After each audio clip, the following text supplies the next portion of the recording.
1 Samuel pasal 22 ayat 7 sampai ayat yang ke-23. Hidup untuk orang lain.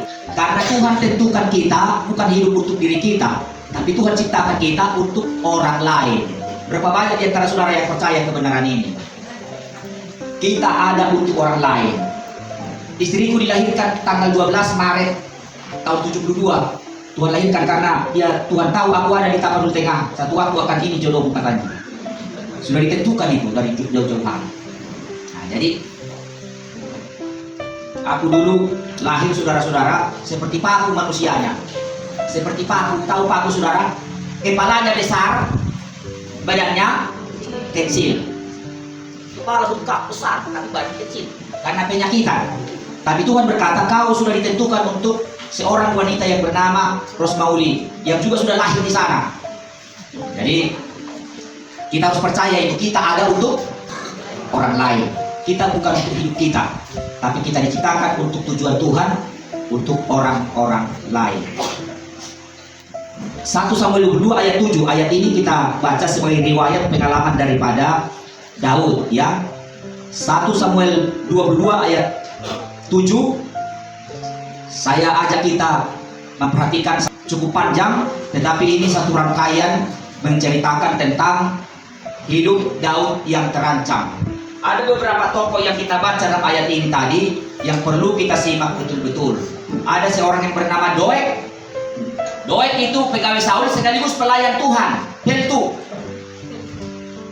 Jadi waktu raja berkata, paranglah imam-imam itu. Tidak ada yang berani. Karena tidak ada yang berani, kaulah yang parang, kata Saul kepada Doeg, pelayan itu. Lalu dengan enteng, Doeg mengambil parang, diparanglah ini Abimelek dan seluruh keluarganya, 85 orang, dan seluruh kota pun dimusnahkan hanya gara-gara Saul sudah kesetanan.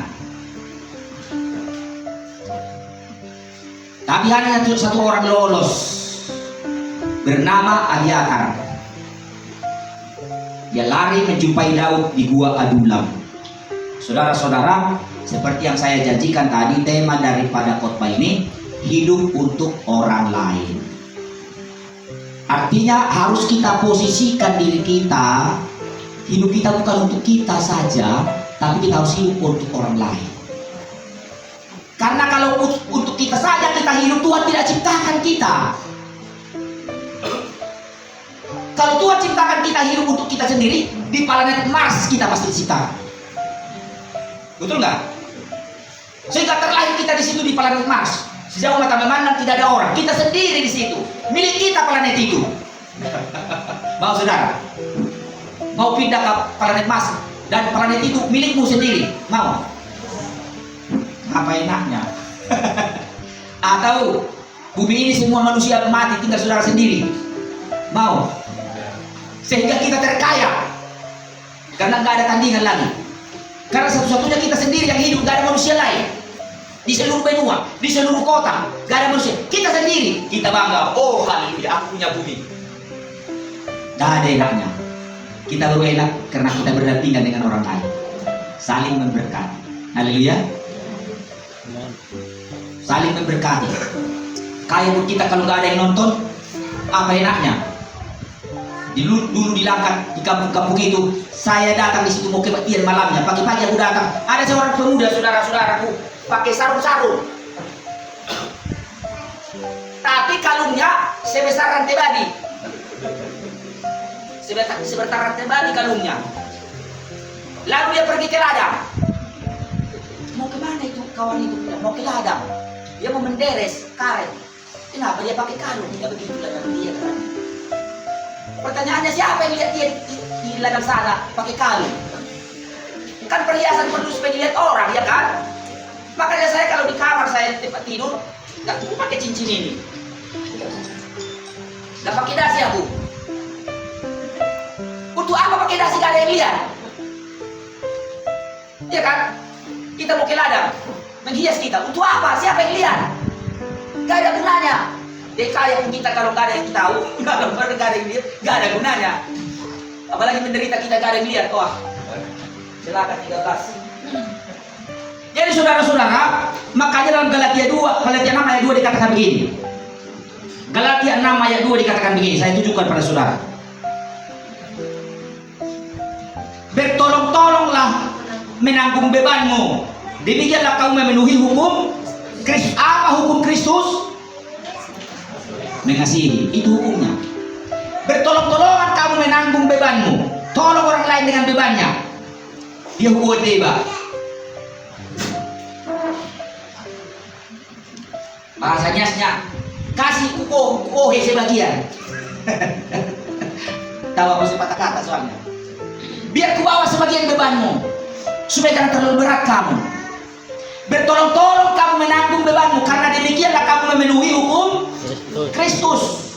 Artinya kita menjadi pelaku hukum Kristus itu, karena hukum Kristus itu harus saling mengasihi. Ayat 3. Sebab kalau seorang menyangka bahwa ia berarti, padahal ia sama sekali tidak berarti, ia menipu dirinya sendiri. Artinya orang yang tidak menolong orang lain, hidupnya nggak ada artinya. Amin. Kalau dia tidak memposisikan dirinya menjadi penolong untuk orang lain, nggak ada artinya dia hidup, percuma. Jadi kita harus siap, ringan tangan membantu orang. Anggota keluarga kita saling membantu, kakak adik harus saling bantu.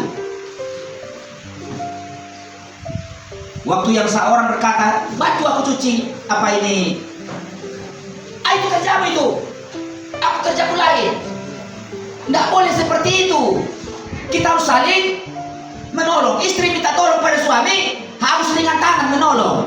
Suami harus ringan tangan menolong istri, istri harus ringan tangan menolong suami. Kemarin aku buru-buru mau ke pelayanan, aku bilang sama istriku, simir dulu sepatuku ini, mam. Senang kali dia. Mari sepatu mari. Di simirnya bagus, mengkilat. Mungkin dalam hatinya juga, ini kan pulang nanti bawa vlog. Semangat dia. Tapi saya rasa bukan karena itu. Karena memang setiap kusuruh dia pasti dia bantu saya. Kalau dulu masih bisa bilang begini, tahu yang sepatu aku begini. Enggak. Jadi dia pun kalau minta tolong, aku bantu. Dia sudah habis menyuci 1 jam, dia menyuci di belakang. Pak, katanya, apa? Aku bilang, tolong jemur dulu kainku ini. Langsung berlari aku. Karena harus saling menolong. Haleluya. Jangan bilang ini, itu urusan hina-hina itu. Jangan suruh aku.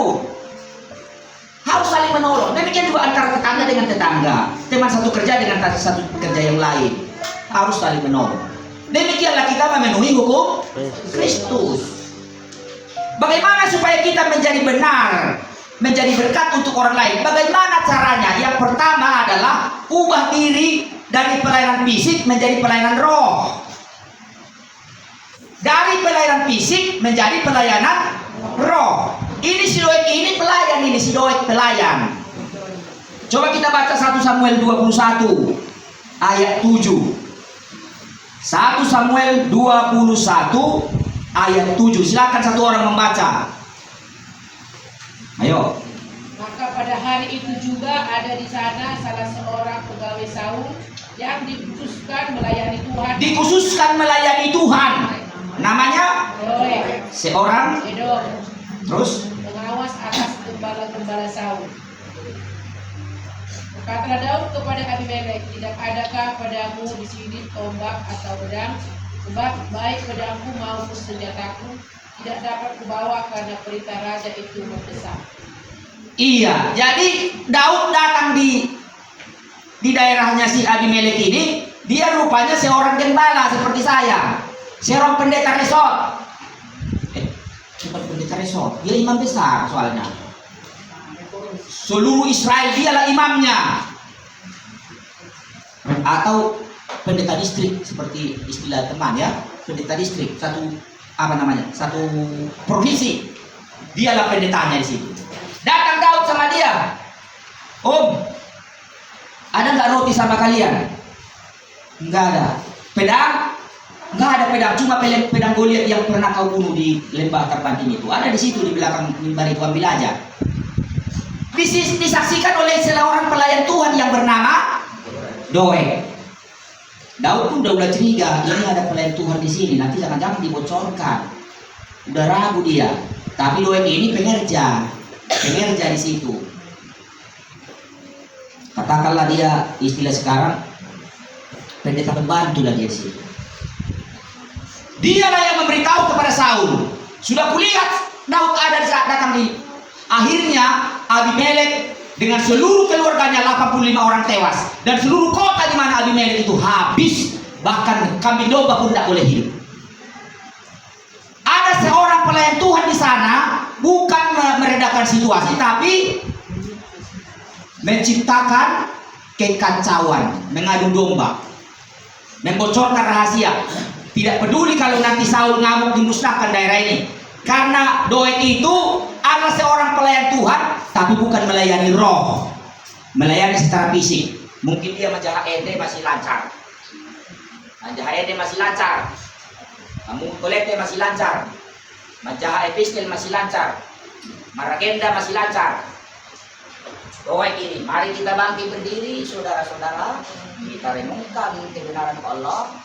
Kita percaya pada Tuhan bahwa Tuhan akan memberkati kita. Doeg melayani Tuhan di sana, tapi Doeg adalah penyebab mati satu kota. Doeg pelayan Tuhan, tapi Doeg penyebab mati satu kota. Seluruh keturunan imam habis, tinggal tersisa satu orang karena luput. Karena Doeg ini pelayan, tapi bukan pelayanan roh, tapi pelayanan fisik. Secara fisik dia masih kelihatan pelayan, tapi rohnya tidak melayani Tuhan sungguh-sungguh. Di Alkitab banyak ditemukan seperti itu. Coba kita lihat Nehemia 6 ayat 10 sampai 14. Nehemia. Kita baca Nehemia ya. Pasal berapa tadi aku bilang? Pasal 6 ayat 10. Ya.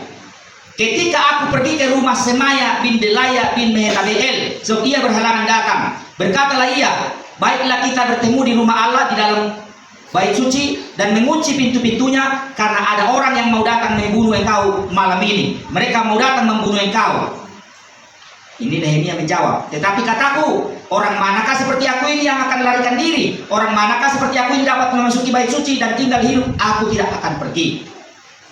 Karena ku ketahui benar bahwa Allah tidak mengutus dia.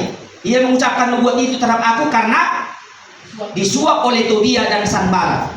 Untuk itu ia disuap supaya aku menjadi takut lalu berbuat demikian, sehingga aku berdosa. Dengan demikian mereka mempunyai kesempatan untuk membusukkan aku, sehingga dapat mencela aku.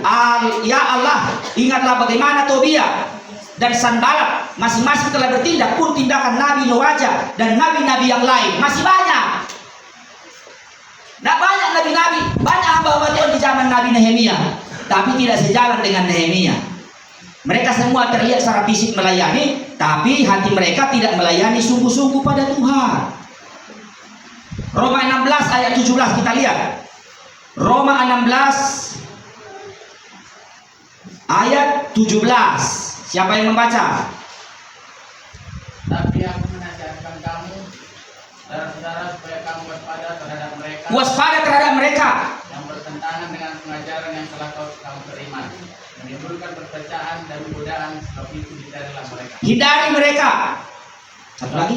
Sebab orang-orang yang demikian tidak melayani Kristus Tuhan kita, tapi melayani perut mereka sendiri, dan dengan kata-kata mereka yang muluk-muluk dan bahasa mereka yang manis, mereka menipu orang-orang yang tulus hatinya. Pelayan-pelayan Tuhan di zaman gereja mula-mula juga banyak orang pelayan-pelayan Tuhan ternyata nggak tulus hatinya. Mereka hanya melayani perut mereka. Di zaman ini pun saya yakin ada orang seperti itu. Gak masuk dia di musuh, gak masuk di IKIP, gak masuk di mana-mana. Sudahlah nak, daripada masa depanmu curang, masuk sekolah pendeta lah kau. Sekolah pendeta dia. Tapi gak betul-betul karena panggilan. Bukan karena panggilan, karena pelarian. Ada yang seperti itu. Makanya Paulus ingatkan, jangan mereka, karena mereka bukan pelayan Tuhan yang sesungguhnya. Mereka adalah pelayan-pelayan perut mereka sendiri. Makanya karakternya gak berubah. Perlu melayani dengan tulus, perlu melayani dengan rendah hati, perlu melayani dengan setia, mengabdi.